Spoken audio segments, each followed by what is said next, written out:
저는 대학교 1학년생이었을 때 일시적으로 하나님의 존재를 의심한 적이 있습니다. 한 학기 정도 그랬습니다. 제가 하나님을 의심하게 된 것은 몇 가지 이유가 있었습니다. 첫 번째 이유는 심리적인 이유였습니다. 모든 종교, 특별히 기독교는 인간의 약함을 커버하기 위한 지팡이라는 생각을 했습니다. 그것이 저의 열등의식을 자극했습니다. 그래서 나도 약하기 때문에 예수님을 믿는 것이 아닐까, 차라리 나는 강한 사람이 돼서 하나님 없이도 살고 싶다라는 생각이 저를 엄습했습니다. 두 번째 이유는 지적인 이유였습니다. 이 세상의 모든 것은 믿음을 요구하지 않는데 왜 유독 하나님만이 믿음을 요구할까? 그것은 하나님이 없는데 있는다는 말을 하기 위해서 그런 것이 아닐까 하는 생각이 저를 괴롭혔습니다. 세 번째 이유는 윤리적인 이유였습니다. 다른 방법으로는 윤리적인 가치관을 사람들에게 먹히게 할 수 없기 때문에 하나님의 이름을 빌려서 하나님의 권위를 빌려서 윤리적인 요구를 하는 것이 아닐까 하는 생각을 했습니다. 하나님이 계시다고 해야만 사람들이 착하게 살 것 같기 때문에 하나님의 존재를 가정하는 것이 아닐까. 여러분, 그리스도인으로서 하나님의 존재를 의심하는 것처럼 고통스러운 것은 없습니다. 인생이 갑자기 두려워지고 세상이 두려워지는 것을 저는 느꼈습니다. 그런데 그런 의심을 어떻게 극복할 수 있었느냐? 직접적인 계기는 어머니에게 이끌려서 기도원을 찾아간 것입니다. 토론토에 있는 작은 기도원이라기보다는 교회라고 보는 것이 낫습니다. 산에 있지 않고 도심에 있습니다. 그날 마침 여름 수련회를 마친 고등학생들이 집으로 돌아가기 전에 기도원회를 들려서 예배를 드렸습니다. 그리고 예배가 끝난 다음에 기도받기 원하는 사람들은 앞으로 나오라고 해서 그 고등학생들이 기도를 해주는 것이었습니다. 저는 왠지 기도를 받아야 될 것 같아서 앞으로 나갔습니다. 이제 학생들이 제 주위에 몰려와서 와글와글 대면서 방언으로 기도를 하는데, 그러더니 한 학생이 저를 바라보고 밝게 웃으면서 뭐라고 말하냐면, 형님에 대해서는 저희 어머니를 통해서 많이 들었습니다. 그 한마디가 저의 기분을 좋게 만들었습니다.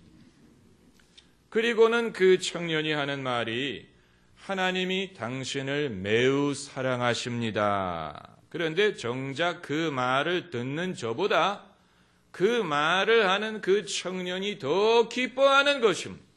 기쁨이 충만해서 하나님이 당신을 매우 사랑하십니다. 그런데 당신이 지금 의심하고 있다고 하십니다. 저는 얻어맞은 기분이었습니다. 어떻게 그 청년이 저의 사정을 알까? 그것은 예언이었습니다. 성령의 은사를 사용한 것입니다. 저는 마치 레프트 훅을 얻어맞은 기분이었습니다. 기대하지 않던 방법으로 하나님은 당신의 존재를 저에게 확신시키신 것입니다. 어떤 이론을 통한 게 아닌 성령의 능력과 나타남을 통하여 하나님이 계시다는 것을 저에게 보여주신 것입니다. 그런데 그날 그 기도원에 저만 간 게 아니고 제 교회 친구도 어머니와 같이 찾아왔습니다. 그 친구가 온 이유는 자명했습니다. 물어보지 않아도 뻔했습니다. 메디컬 스쿨에 합격하게 해달라고 온 것입니다. 토론토에서는 학부 2년을 마치면 메디컬 스쿨에 지원할 수가 있는데 그 친구는 공부를 그렇게 썩 잘하는 편이 아니고 성적이 아슬아슬했습니다. 그래서 하나님께 도와달라고 어머니와 같이 찾아온 것인데 몇 달 후에 그 친구가 합격했다는 소식을 저는 들을 수가 있었습니다. 그러니까 하나님이 기도를 들어주신 것입니다. 그날의 기도에는 소득이 많았습니다. 저는 잃어버린 믿음을 회복하고 그 친구는 메디컬 스쿨에 합격을 하고, 물론 저의 신앙이 하루아침에 회복된 것은 아니었지만 그날의 경험이 계기가 돼서 저의 모든 답의 해답을 얻기까지는 한참 시간이 걸렸습니다. 먼저 저의 심리적인 의심이 해결되기 위해서는 저의 내면의 상처가 치유를 받을 필요가 있었습니다. 제가 심리적으로 하나님을 의심했던 이유는 제 마음속에 상처와 열등감이 있었기 때문입니다. 이것은 신학적인 방법으로 고칠 수 있는 게 아니고 하나님의 사랑을 경험함으로써 고칠 수가 있었습니다. 하나님이 저를 사랑하신다는 사실, 사람이 약하다는 것이 결코 부끄러운 것이 아니라는 사실, 사람이 강해 보이는 것은 정말 그 사람이 강해서가 아니고 그만큼 약함을 숨기기 위한 것이라는 사실, 그리고 저로 하여금 열등감을 느끼게 했던 저의 허영, 저의 교만, 저의 죄를 회개했더니 저를 괴롭혔던 어두운 생각들이 저를 떠나는 것을 경험할 수가 있었습니다. 그리고 두 번째로 지적인 의심. 왜 세상 모든 것은 믿음을 필요로 하지 않는데 하나님의 존재에 대해서는 믿어야 되느냐? 그 이유는 단순했습니다. 하나님은 영이시기 때문입니다. 영적인 현실은 인간의 육신의 오감으로 알 수 없고 경험할 수 없습니다. 육신의 오감, 눈으로 보는 것, 귀로 듣는 것, 코로 냄새 맡는 것, 입으로 맛보는 것, 손으로 만져보는 것, 이것이 인간의 오감이에요. 과학, 현대 문명은 인간의 오감에 기초한 것입니다. 그러나 영적인 현실은 육감을 필요로 합니다. 눈으로 보는 것, 귀로 듣는 것, 마음으로 생각하는 것으로 하나님을 알 수 없습니다. 하나님은 영이시니 예배하는 자가 신령과 진정으로 예배할지니라. 영화 Sixth Sense라는 게 있는 것처럼 인간의 Sixth Sense, 육신이 아닌 영혼의 방법을 동원해야 영이신 하나님을 경험할 수가 있고 알 수가 있는 것입니다. 그렇기 때문에 믿음이란 없는 것을 있다고 우기는 것이 아니고 육신의 오감으로 알 수 없는 하나님의 존재를 알고 경험하게 해주는 인간의 위대한 기능인 것입니다. 인간만이 갖고 있는 위대한 기능, 그것이 믿음입니다. 우리는 눈에 보이는 것으로 행하지 않고 믿음으로 행한다라는 말이 그것을 뜻하는 것입니다. 그리고 저의 세 번째 의심, 윤리적인 의심, 하나님의 존재를 설정하지 않으면 도덕적인 가치관을 사람들이 따르려고 하지 않을 것이기 때문에 하나님의 존재를 가정해서 하나님의 이름을 들먹이는 것이 아닐까. 이 문제는 이론적으로 대답하기는 쉽지 않습니다. 왜냐하면 애초에 인류 문명이 시작할 때 윤리와 종교가 어떻게 함께 발전했는지 우리는 알 수 없습니다. 우리는 그것을 기억하지 못합니다. 그렇지만 한 가지만 생각해 보면 납득할 수 있습니다. 아무런 종교의 구애를 받지 않고 아무런 도덕적인 법칙에 매이지 않고 자기 뜻대로, 자기 욕심대로 사는 사람이 있다고 한번 가정을 해봅시다. 그는 야만인이 될 것입니다. 야만인, 어떤 법규도 따르지 않고 자기 욕심대로 사는 사람. 그런데 그런 야만인이 과연 제일 행복할까? 제일 부러운 사람이 될까? 제일 바람직한 인생일까? 그렇지 않습니다. 그런 야만인은 일단 일찍 죽습니다. 그의 삶은 매우 위험합니다. 정글의 법칙대로 삽니다. 그의 삶은 불안전합니다. 누군가 같이 생각하는 사람이 그 사람을 죽일 것입니다. 약육강식의 세상입니다. 정글의 원칙입니다. 오늘날도 정글의 원칙대로 사는 장소가 있습니다. 바로 교도소 내입니다. 우리나라의 교도소는 그런 것 같지 않지만 외국, 서양의 교도소, 미국의 교도소는 무서운 곳입니다. 거기에는 인종차별과 미움과 힘이 다스리는 사회입니다. 정글입니다. 그런데 어느 누구도 나는 그런 데서 살고 싶다라고 교도소를 찾아가는 사람은 아무도 없습니다. 그렇기 때문에 하나님을 굳이 거론하지 않더라도 인간은 어떤 규칙을 지키고 규칙대로 사는 것이 안전하고 평안하고 생존에도 도움이 되고 마음이 편합니다.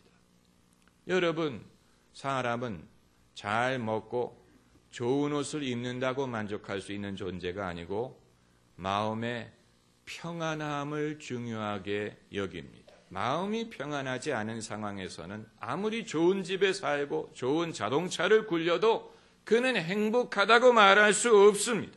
이와 같은 사실에서 오래전 인류는 인생에는 수직적인 가치가 있다는 것을 깨달았던 것으로 보입니다. 다시 말하면 위에 하나님이 계시고 하나님이 인간에게 옳은 길을 제시하신다는 것을 깨닫게 된 것으로 봅니다. 그러니까 오래전 어떤 강한 사람이 있어서 그 사람이 윤리와 도덕을 임의로 정하고 그것을 사람들에게 강요하기 위하여 하나님을 가르친 게 아니고 인류가 원래는 규칙도 없고 법칙도 없이 야만인처럼 살다가 영혼이 너무 공허하고 불안하고 또 그것처럼 미련한 일이 없어서 하나님께로 돌아올 필요를 느꼈을 것이라는 것입니다. 탕자의 비유와 비슷한 것입니다. 찬송가 가사에 멀리 갔더니 외롭고도 고나여 슬프고 또 외로워 정처 없이 다니니 예수 내 주여 지금 내게 오셔서 떠나가지 마시고 길이 함께 하소서. 할렐루야. 인류의 위대한 실험은 실패로 돌아갔습니다. The Great Experiment. 인류의 위대한 실험, 하나님 없이 어떤 윤리적인 구애 없이 살고자 하는 실험은 실패로 끝났습니다. 공산주의라는 실험이 실패로 끝난 것처럼 하나님 없이 어떤 도덕에 매이지 않고 자기 생각대로 살고자 하는 실험은 실패로 끝났습니다. 그런데도 불구하고 사람은 여전히 그런 유혹을 받는다는 사실은 희한한 것입니다. 제가 오늘 여러분께 말씀드리고자 하는 것은 아주 단순하고 기본적인 주제입니다. 하나님이 계시냐 하는 것입니다. 하나님이 계시는 것을 어떻게 알 수 있느냐 하는 것입니다. 아마 여러분 중에는 이건 이미 우리가 전제하고 있는 게 아닙니까? 하나님의 존재를 전제하기 때문에 우리가 이처럼 예배 드리는 것이 아닙니까? 맞는 얘기입니다만은 그럼에도 불구하고 믿는 사람에게도 의심은 있습니다. 차라리 불신자의 의심보다 믿는 사람의 의심이 더 무섭습니다. 왜냐하면 그의 신앙을 무력화시키기 때문입니다. 그렇기 때문에 우리는 때로 가장 기본적인 질문에 대하여 분명한 확신을 확인할 필요가 있습니다. 그래야 그것이 우리 신앙생활에 힘을 주고 생명을 주기 때문입니다. 오늘 본문 말씀은 예수님이 하신 말씀 중에 오른손이 하는 것을 왼손이 모르게 하라. 기도할 때나 구제할 때나 오른손이 하는 것을 왼손이 모르게 하라. 그 이유는 하나님이 은밀히 보시기 때문이다. 그 구절인데 예수께서 이 말씀을 하시는 중에 하나님의 존재 양식에 대하여 아주 귀중한 말씀을 덧붙이십니다. 18절에 이는 금식하는 자로 사람에게 보이지 않고 오직 은밀한 중에 계신 내 아버지께 보이게 하려 함이라. 하나님은 은밀한 중에 보시는 것뿐만이 아니고 은밀한 중에 계시다는 얘기입니다. 하나님의 존재는 은밀하다는 얘기입니다. 없는 것 같은데 계십니다. God who is in secret, 은밀하게 존재하시는 하나님이에요. 평소에는 하나님이 안 계시는 것처럼 느껴질 때가 많아요. 복음성가 가사 중에 평안히 길을 갈 땐 보이지 않아도 지치고 고나여 넘어질 때면 다가와 손 내미시네. 이 가사는 하나님의 존재를 실존적으로 묘사한 것입니다. 다시 말하면 평안히 살 때는 하나님이 계시는 거가 안 느껴지는데 지치고 고나여 고난 중에 하나님을 찾으면 그때 하나님을 경험한다. 이런 식으로 실존적으로 인간이 하나님의 존재를 경험하는 것에 대해서 노래하는 것입니다마는 더 지혜로운 사람은 자기가 고나여 지쳐 넘어질 때 그때 하나님을 찾는 사람이 아니고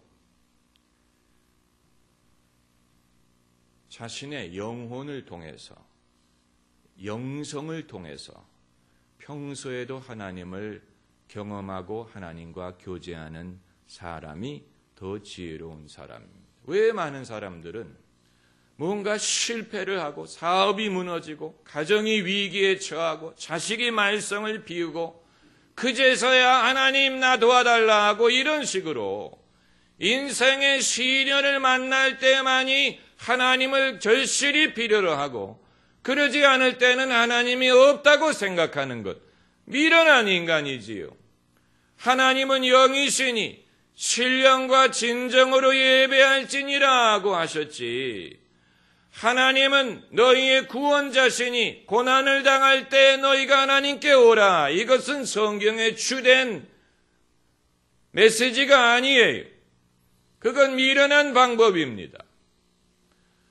그래서 기도원과 수도원의 차이가 바로 거기에 있습니다. 기도원은 사람이 고난을 당했을 때 하나님을 찾으러 가는 장소지만 수도원은 사람이 자신의 영성으로, 기도로, 묵상으로 하나님을 만나고자 하는 곳입니다. 기도원은 지극히 한국적인 현상이에요. 그러나 수도원의 전통은 몇백 년 된 것입니다. 여러분, 이것은 매우 단순한 진리입니다.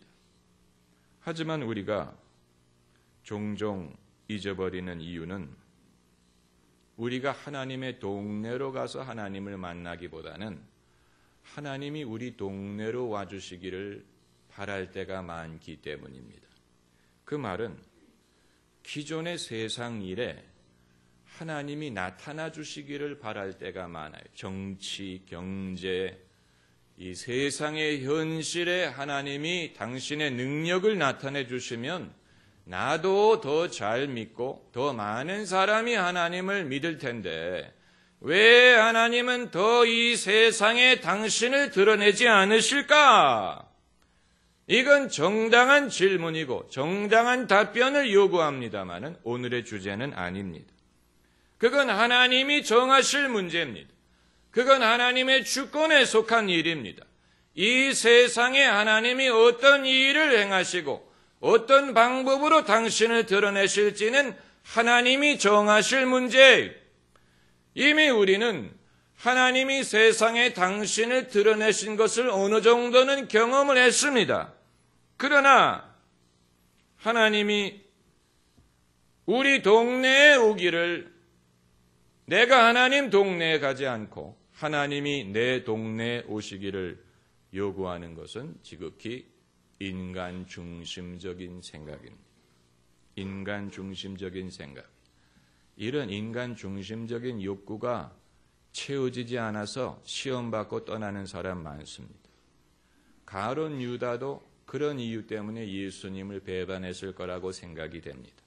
예수님이 내가 원하는 것을 해주지 않는다고 생각하는 거예요.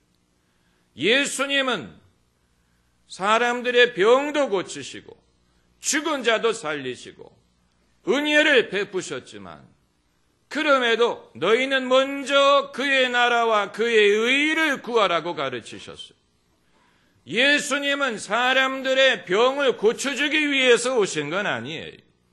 만일 예수님의 목적이 사람들을 그냥 돕기 위한 것이라면 왜 3년 반만 계시고 떠나가셨겠습니까? 30년도 부족하지요. 300년도 부족하지요. 예수께서 사람들을 돕기 위해서 오신 것뿐이라면 더 오래 계셔야죠.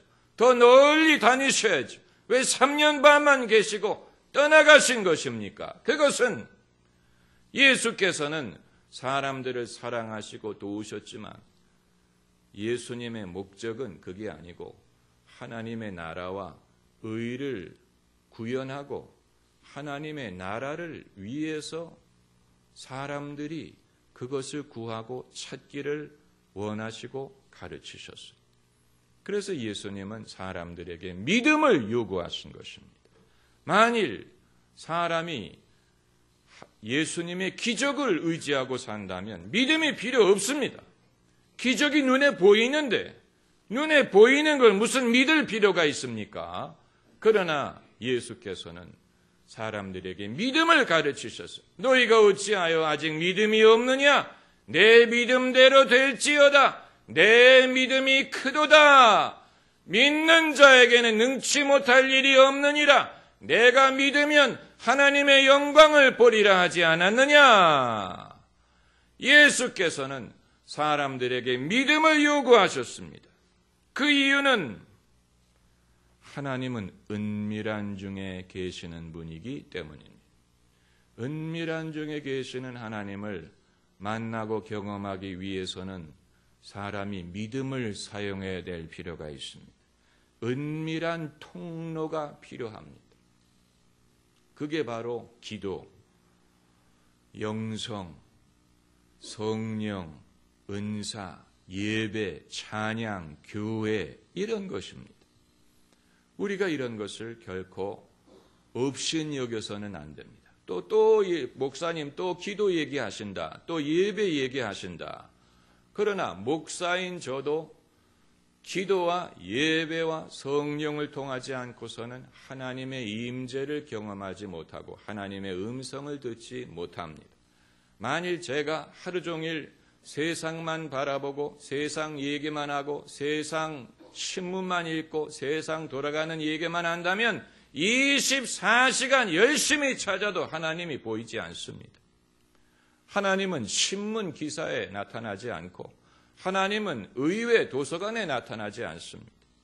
하나님께서는 은밀히 계시기 때문에 저의 은밀한 골방에 들어가서 은밀한 중에 계신 하나님께 기도하고 그리고 하나님과 저만이 공유하는 은밀한 시간이 필요합니다.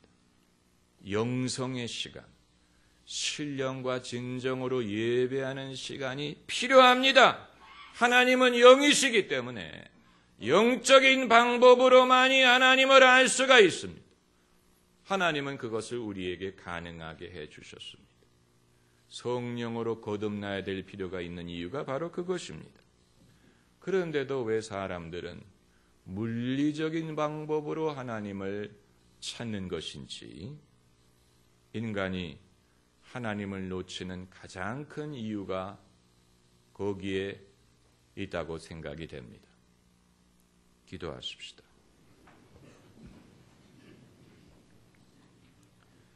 예수